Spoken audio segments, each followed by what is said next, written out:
I've seen a lot of entitled people walk through courtroom doors, but nothing prepared me for the morning Vivian Hardcastle arrived in a state-funded SUV, flanked by two attorneys, wearing a Chanel jacket that belonged at a charity gala and carrying the specific expression of someone who has already decided this proceeding isn't worth her full attention. She wasn't just confident. She was contemptuous in a way that had clearly never cost her anything.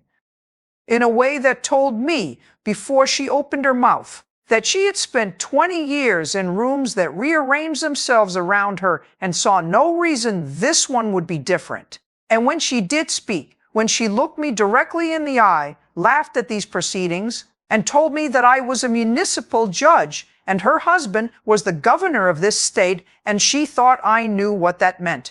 I knew exactly what the next 45 seconds were going to look like. What happened in that courtroom that morning proved something I have believed for 30 years on this bench. The title beside your name means nothing in this room. What matters is what you did, and what you do when you're finally required to account for it. If you believe that no title, no husband's office, and no amount of political insulation places any person above the reach of this bench, stay for every word of this story. Because what happened to Vivian Hardcastle after that laugh is the reason cases like this one still matter. The case file on my desk told a specific story, 47 seconds of video, a flower arrangement at a farmer's market, a 52-year-old florist shoved backward into her own display table, a bruised wrist, a cracked display case that had taken 2 years to save for, and the words, captured clearly by a bystander's phone, "You're nobody. Do you know what my husband can do to a business like yours?" 3.2 million people had watched it by morning. Vivian Hardcastle, wife of Governor Edmund Hardcastle, 3 years into his second term, entered the courtroom at precisely 9 o'clock. Not late, but in the specific manner of someone who has decided that punctuality is a form of condescension rather than respect. The Chanel jacket was cream, the jewelry substantial enough to catch the courtroom fluorescence from across the room. The heels, the kind that belong at a ribbon-cutting ceremony, rather than a municipal hearing. She was flanked by two full partners walking one on each side, as though her presence required escort. Behind them, a personal aide carrying a custom leather document case. Harrison Polk, 4 appearances before this bench, never once unprepared, sat at the defense table with the expression of a man who has been given a difficult brief and has made his peace with it.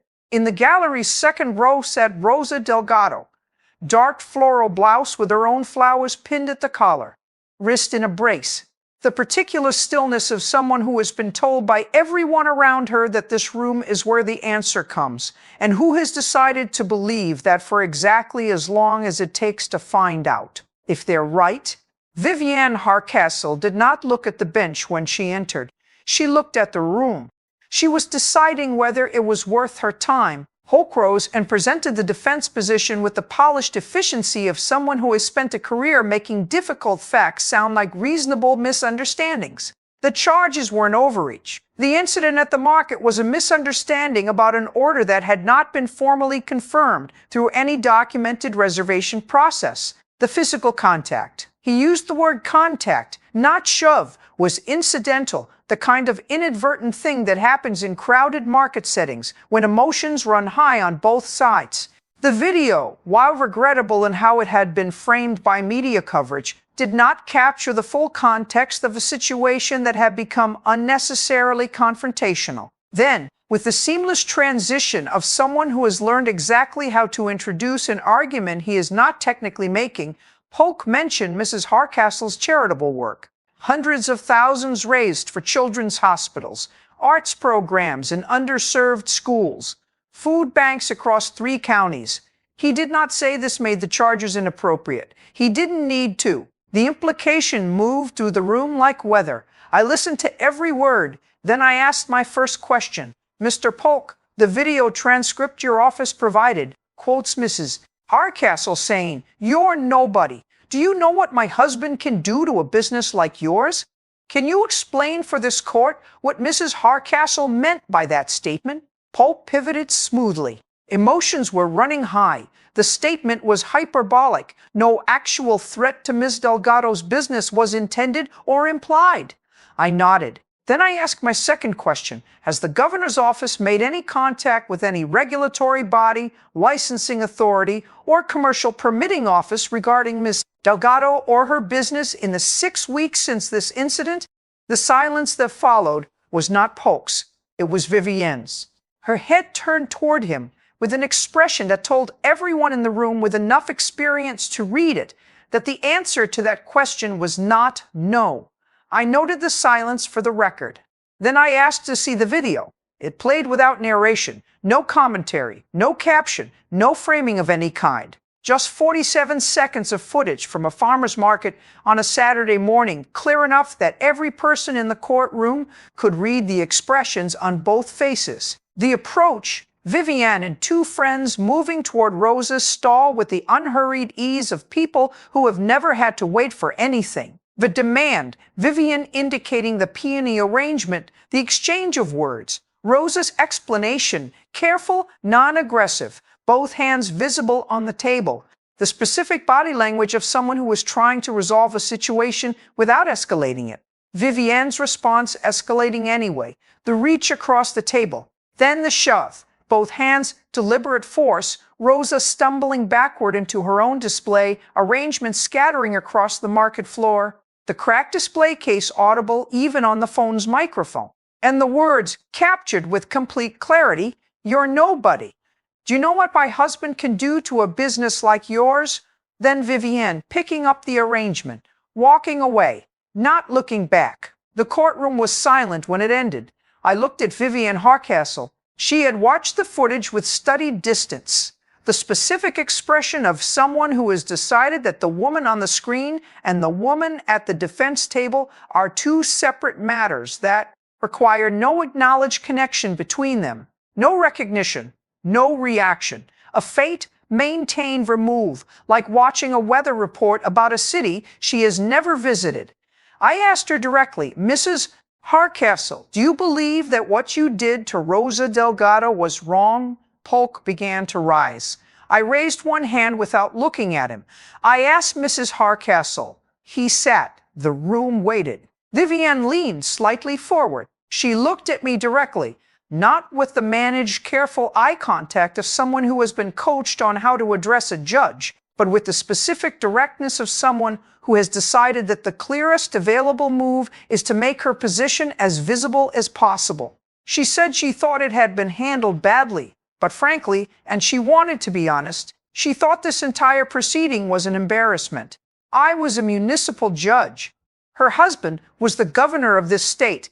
The idea that she was sitting in this room being treated like a criminal over a flower arrangement at a farmer's market was ridiculous, and she thought I knew it. Then she laughed, not nervously, not as a social reflex. This was the specific laugh of someone who has assessed the available positions, selected contempt as the strongest one, and committed to it fully. The laugh of a woman who has been in rooms her entire life where that particular performance ended conversations, redirected proceedings, and reminded the person across from her of the relevant power differential. The courtroom went completely still.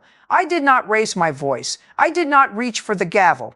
I looked at Vivienne Hardcastle for a long moment, the look of someone who has just been handed in open court on the permanent record of a legal proceeding, the clearest possible statement of everything this hearing needed to establish. I said, "Mrs. Hardcastle, I want you to understand something. In 45 seconds, you are going to understand why they are." I turned to the bailiff. Vivienne Hardcastle, cream Chanel jacket, statement jewelry, state SUV in the courthouse lot. Two flanking attorneys who had spent the morning carefully constructing a defense was placed under arrest for criminal contempt of court, in addition to the original charges of assault and criminal threatening. Polk was on his feet before the bailiff had taken 3 steps. I told him to sit down. He sat. The bailiff moved toward the defense table with the quiet, practiced efficiency of someone who has done this before and understands that the dignity of the proceeding requires it to be done without drama. Vivienne's expression shifted, not gradually, but all at once. The performed contempt was gone. What replaced it? was the specific expression of someone who has just discovered that the room they are in operates by entirely different rules than every other room they have spent 20 years navigating. "You can't do this. Do you know who my husband is?" I said, "I do, and I want to tell you something before you're processed, Mrs. Hardcastle. Your husband is not in this room. His title is not in this room. His name is not in this room. What is in this room is the record you have just created with your own words, which will be available to every journalist, every ethics board, every voter, and every regulatory body in this state before the state is over. That record belongs to you. It was always going to belong to you. You simply accelerated its arrival." In the second row, Rosa Delgado did not move. She watched Vivian Hardcastle being led from the courtroom. She did not look away. Vivian was held for 4 hours while bail was arranged. During that time, a video of her being led from the courtroom, captured in the hallway outside by a sketch artist's phone, technically outside the no recording zone, reached 6.1 million views. The governor's office released a statement before the afternoon news cycle. It said the family respected the court's ruling and that Mrs. Hardcastle looked forward to addressing these matters through the appropriate legal channels. 3 political journalists noted within the hour that the statement used the word respects rather than accepts or agrees with. A local journalist filed a public records request that same afternoon. The response surfaced in email from a deputy in the governor's licensing office to the city's commercial permitting division, asking about the renewal status of Rosa Delgado's market vendor license. The email was dated 9 days after the incident, 1 week after the governor's communications office had released its statement about stress and charity commitments. The deputy resigned before the week was out. The governor held a press conference and said the action had been taken without his knowledge and that he expected full accountability. Rosa Delgado's GoFundMe for her display case had been fully funded within 6 hours of the original video going viral. The morning after the arrest, 47 of her regular customers arrived at her market stall before it opened. Each of them was holding a printed screenshot of the 47-second video. Each screenshot had a handwritten note attached. The notes all said the same thing: "We see you. We're here." 3 weeks later, Vivian Hardcastle stood before this bench again. This time, she was not laughing. "I found her guilty on all counts." The sentence, 90 days in county correctional facility, suspended pending 2 years of probation with active monitoring and full compliance reporting. A restitution order of $47,000, covering Rosa's display case at replacement cost, her wrist treatment, and the full course of physical therapy her injury required, and 6 weeks of documented lost market income, 300 hours of community service at the city's emergency food distribution network.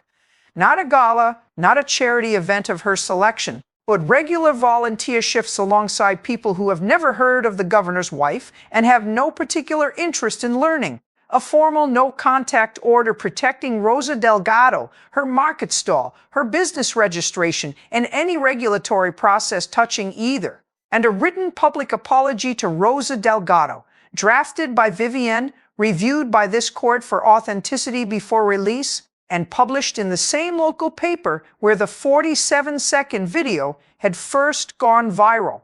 Polk argued that requiring a sitting governor's wife to complete community service at a food distribution center was unduly punitive given the nature of the original charges.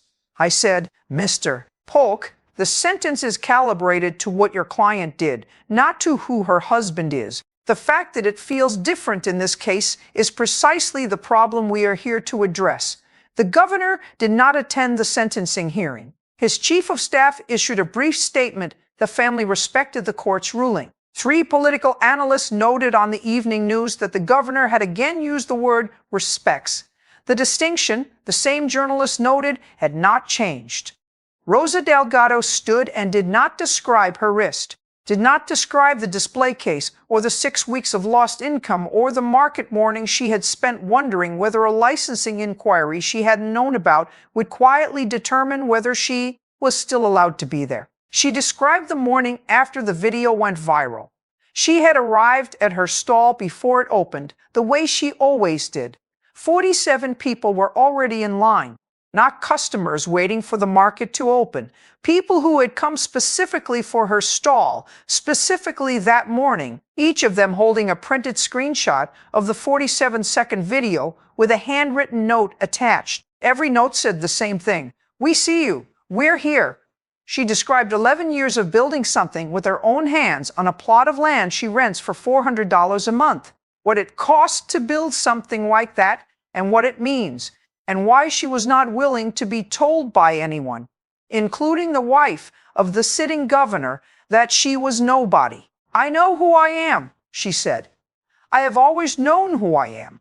I just needed this room to confirm it." The courtroom did not erupt. It breathed the specific collective exhale of a room that has been waiting 3 weeks for those words and recognizes them when they arrive. The written apology, when it was published, Rosa framed and placed behind the counter of her stall, not because it meant what it was supposed to mean, because it is a document that exists, and its existence is itself the answer to the question that needed answering. Vivienne Hardcastle completed her probation, her community service, and her restitution payments across the following 2 years. The written apology was adequate. The sentences about Rosa being a valued member of the community read noticeably differently in texture from the sentences about Vivienne's personal commitment to growth and accountability. A local columnist noted it appeared to have been written by committee. Rosa framed it anyway. The governor did not seek a third term. His communications team cited a desire to spend more time with his family.